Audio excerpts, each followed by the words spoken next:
اللهم صل على محمد وآل محمد. دعاء يوم الخامس من شهر رمضان الكريم علينا وعليكم. بسم الله الرحمن الرحيم.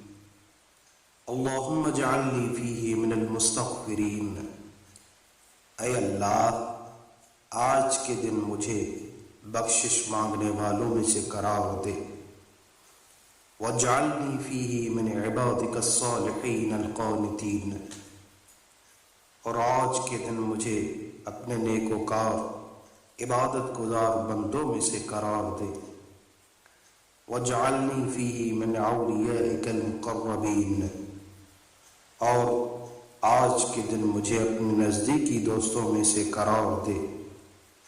بِرَأْفَتِكَ یا ارحم الراحمین. اپنی محبت سے اے سب سے زیادہ رحم کرنے والے. اللہم صلی علی محمد و آل محمد.